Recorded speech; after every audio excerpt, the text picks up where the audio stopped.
Check it out now. Let's get into the baseball thing. Borchard is going to join us next segment, but I just want to start at the top here. And this is the more readily available stuff. We'll get into the more proprietary stuff with Mark Borchard. We'll get his baseball picks here coming up. But in terms of just blindly betting, this is a bizarro exercise. If you bet every one of these baseball teams this year through their 3 quarters of the season, whatever their number is right now, 120 plus games, if you bet them to win a unit as a favorite, risking a unit as a dog up to this point in the season, the most profitable team in baseball, and again, it's a bizarro exercise. I don't think anybody in the world has done this. But if you did, the Chicago White Sox would be the most profitable team in all of baseball. This is courtesy of Covers.com. The White Sox would have netted you over 13 units on the season if you bet them blindly every game this season. That makes sense because they've been a dog just as much as they've been a favorite, or at least they've been a dog a substantial amount of times. And they have a good record, obviously, right? 65-59 atop the AL Central. Second most profitable team, sort of a similar profile to the White Sox, Tampa Bay Rays. Not necessarily thought of as being this glorious team. The White Sox actually thought of going to be a bad team before the season. But the Rays not necessarily thought of leading the AL East. Well, they're just having a great year, right? 75-49. You'd be up 12.75 units if you bet the Rays blindly, favorite and dog, every single game this year. Milwaukee would be third, St. Louis and Chicago, 3 NL Central teams rounding out the top 5 in terms of profitability. Now, the question that we're asking ourselves is, this is a great story. Is this predictive moving forward? I would argue for all of those teams, it might very well be. What are the worst?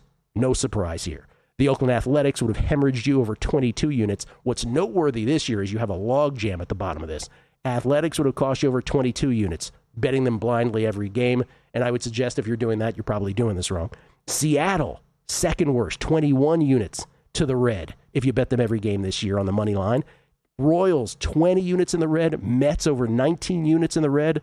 And the Giants, almost 18 units in the red. Angels right there in that group as well. So those 6 teams are all bunched up as the worst betting propositions to all of baseball. And I hate to say it, but I think all of those in a predictive fashion will continue directionally. By the way, the 7th worst team is the Tigers, and then the 8th worst is the Phillies. I would argue the opposite with those two. Those aren't predictive. That's just what's kind of happened thus far this year.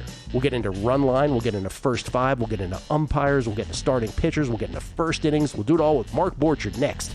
Mark Borchard joins us now. You may know him better as Basewinner. He comes to us from an undisclosed location somewhere in the desert, courtesy of the Progressive Guest Line. Mark, you and I have been doing these baseball betting quarterly derivative betting shows. And by the way, good morning to you, sir. Prior to me even doing the Megapod. This series actually has lasted long. It actually started before that. So welcome. Great seeing you. I know, Gil, we're close to 20 years, and I hate to correct you because you're the voice of sports betting, but I'm not in an undisclosed location in the desert. I'm in an undisclosed location in the mountains.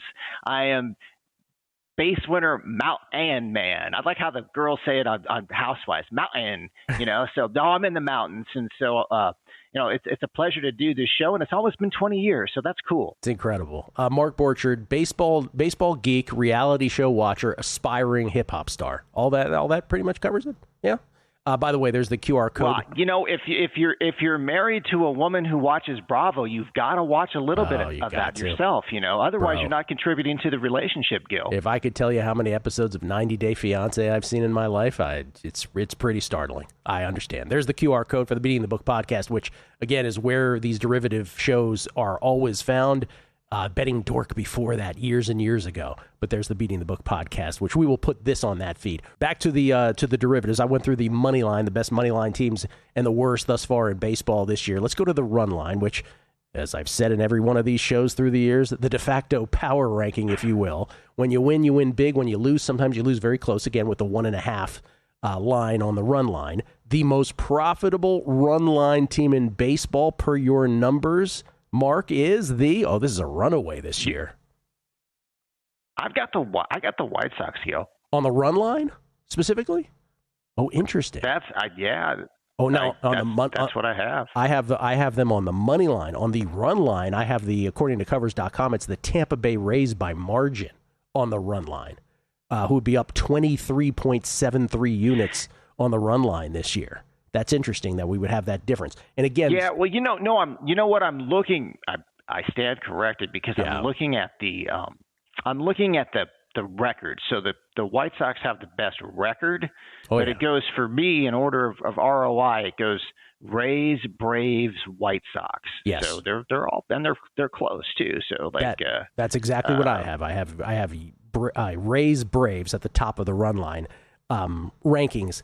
Does that, again, our point in all this is for betting purposes, feels predictive? Again, we're heading, we're already into the last quarter of the season. We only have less than 6 weeks left of the Major League Baseball season. You feel like that's something that continues with both the Rays and Braves? Do they have the profile that will continue?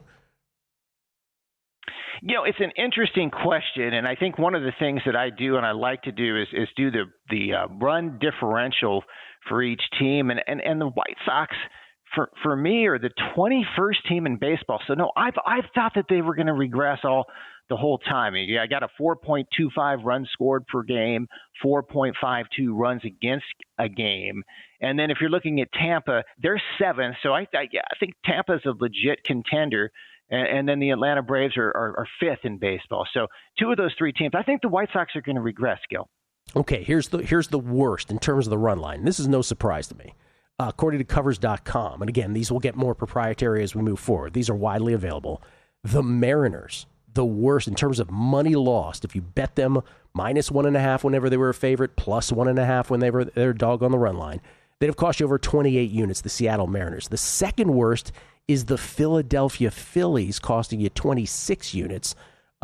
Royals are 3rd, Dodgers 4th. And all that makes sense, right, when you hear teams like the Phillies and Dodgers, because they're going to be favored a lot. And obviously, in the case of the Dodgers and Phillies, by margin in terms of how much they're favored by. When they lose big. So that's why they're in there. And Seattle's just disappointing, period. Predictive for those teams moving forward? For sure.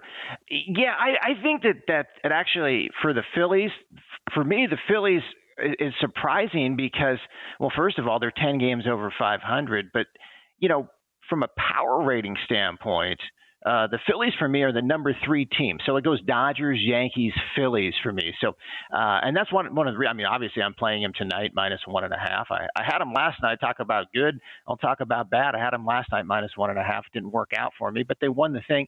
And, gosh, I'm really high on this Phillies team. Obviously, it's funny how you root for these teams, Gil. I know you were doing it with Detroit this month, but I'm really rooting for Philly. Yeah. And the numbers really support it. You're looking at Wheeler and Sanchez and Jesus. The only thing that I wish they would do is move Luzardo back to the closer role. Then you can say Jesus saves. But as a starter, he's very good. So, all right, let's get to starting pitchers. Now, this is the one category where you're like, is this really a thing or not a thing? But it's fun to look at anyway. This is if you back this starting pitcher every time they start a game this year, who are the most profitable in terms of their team ends up winning the game vis-a-vis the betting line? Who are the ones that will hemorrhage you the most money? Greg Peterson actually brought up this dude yesterday. Tomoyuki Sugano of the Colorado Rockies is actually the single most profitable pitcher in all of baseball this year. You'd be up almost 14 units betting that dude blindly. Why? Because he pitches for the Rockies and their dogs a lot, right? That's the only reason. Yeah, well, this is an amazing list. So I think maybe go down the list, and it's crazy because all of these guys are like, if you're like a traditional sabermetric dude, like I like to consider myself a sabermetric dude, you're looking at xFIP and then you're looking at ERA, and these guys are all ready to regress. So I'll let you roll them out. The ones I have it's pretty amazing. Yeah, you're right. At the collection at top, it's Sugano of the Rockies. It's Foster Griffin of the Nats, now with the Guardians. Erod of the Diamondbacks is in that list. Let's see here. Brandon Young of the Orioles is in that list as well. And then Nick Martinez of the Rays rounding out the top 5 in terms of the most profitable pitchers in all of baseball, just betting those guys blindly.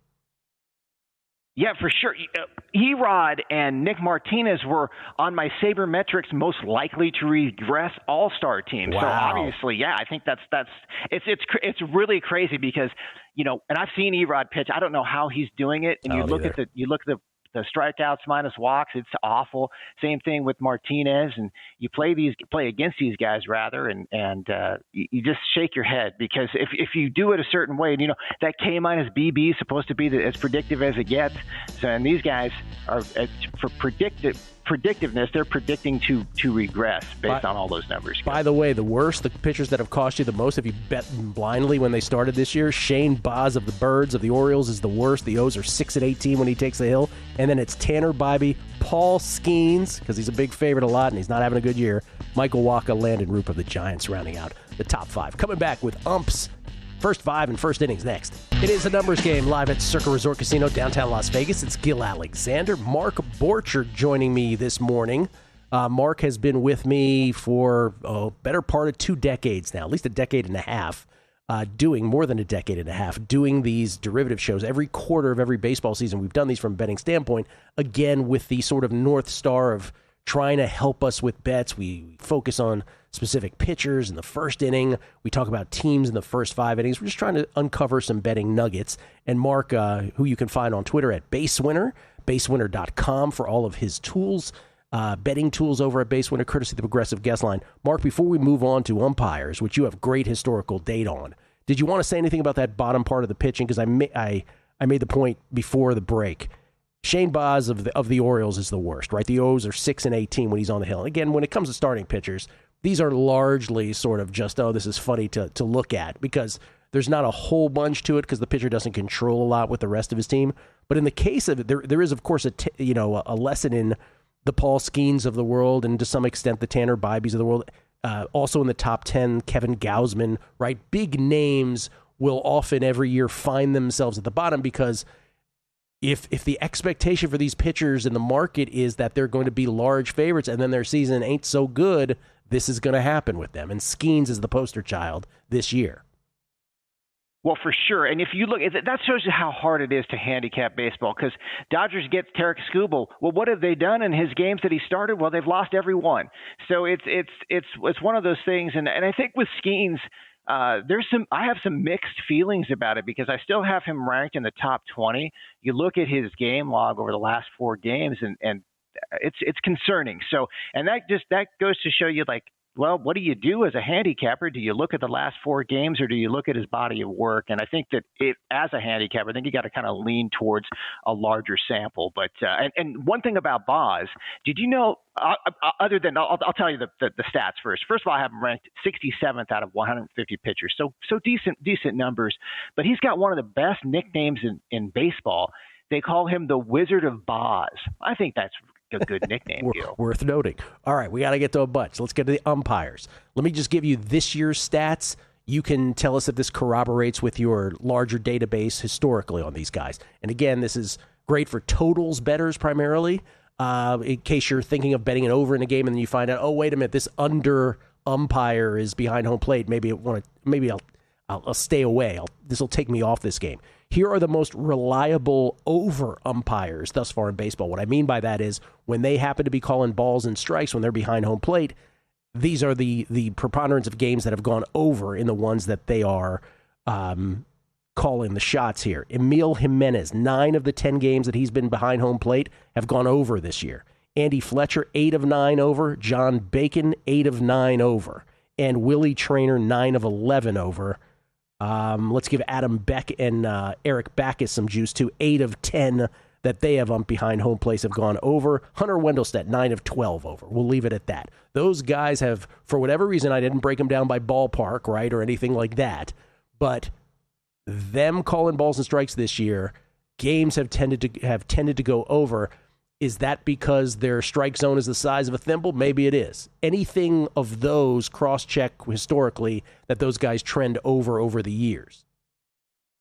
Yes, Willie Traynor is number 4, and Bacchus is about number 11. But one thing that I did want to say, and I'll try to be concise about it because I know we got to get through things, and it's really, I think you have to handicap the last 2 years of data and almost maybe even regress it to this year's, because these umpires with the automated ball strikes, there's still some ones that are over guys like Barksdale, Nick Lentz. Those guys are still over guys, but not as extreme. A guy like Bill Miller, who used to be 10% from a pitcher standpoint is now only like 4 or 5%. So it's I think you still have to rate them. I don't think it makes everybody average. You can see that by looking at the games, but really kind of focus, if you're rating that, focus on the last 2 years, particularly the last year, Gil. That's interesting. And is a great point to bring up. Let's just do the under real quick. Marvin Hudson. Wow. 13 of 14 games he's been behind home plate have gone under. Lance Barksdale, 11 of 13 to the under. Charlie Ramos, 9 of 11 to the under. John Libka, 9 of 11 to the under. And Carlos Torres, 9 of 11 to the under. Edwin Moscoso, we'll give him the last one, 10 of 13 to the under. Any of those guys historically under umps? They don't, and not only that, is Lance Barksdale is based on his strikeout, walk, and ground ball percentage is more of an over guy. Oh, interesting. The guy who I think is an under based on last 2 years would be, I would say, Ryan Wills.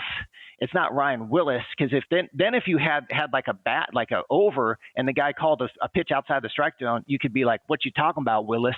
But Ryan Wills is probably by my numbers the most likely to go under, Gil. All right, so again, the whole purpose of that exercise, specifically with a couple of those over guys that matched with Mark's historicals, if you're thinking about betting an under in one of those games, just should give you a little pause. And again, look for who is the ump behind home plate. Okay, first 5 numbers. We were talking a little bit about this off air. Of all the things in sports betting, this might be one of the more remarkable things, how just unavailable first 5 betting numbers are for teams. In other words, what's their record through first 5 vis-a-vis the betting line? And I've used different sources through the years. They come and they go. Thank God you keep track of this. The most profitable first 5 team in all of baseball vis-a-vis the betting line, not necessarily the best record, right? But vis-a-vis the betting line, the Washington Nationals, who happen to have the best record and the most money made on them. Is that shocking to you that it's the Nationals? It's not shocking, because the team was really good offensively, but like what happens with them is their bullpen. So like that would have been a pretty good team if you go back in time to play the first 5 Nationals to win, last half the other team to win. So now based on what they performed, no, but that was a weird deal, Gil, for me. What the Nationals did is because they were contenders. I thought that they had a pretty good chance to make the playoffs, and they traded away their best guy, and they're arguably their best pitcher as well. So again, what we're talking about there is for first 5 bettors. So the Nationals in real life are 60 and 66, right? They're in 4th place in the National League. They're on the outside of the playoff picture looking in. But if you had bet them blindly, first 5, every game this season, you know what your record is? And remember, there's pushes. According to the Basewinner database, 65, 44, and 16. That's unbelievable. That is just destroying, because those pushes seem to have all come out of the loss column, if you will. It's really amazing. The biggest hemorrhagers, and I'll have to take off the glasses and do magnifying glass here, but just on a glance, the worst appears to be, but probably, it's the suspects that you would expect. It's the Royals. I think the Royals are the worst of the worst. Oh, and the Rockies are bad, but I think the Royals are the worst when it comes to money. So Royals, Rockies, not nearly as surprising in that case, in terms of the money. No, not at all. Yeah, Royals, Rockies, Astros. Astros are surprising. You know, the Astros. I don't. You were out, but I put them out a few weeks back on the show at plus 800 to 1, or plus. Not 800 to 1, 8 to 1 to win that AL West, which is anybody's to win still. Nobody wants it. I think the Astros have to be. Yeah. I bet you the Astros have to be the front runner. They are the front runner. All right, last thing, first innings.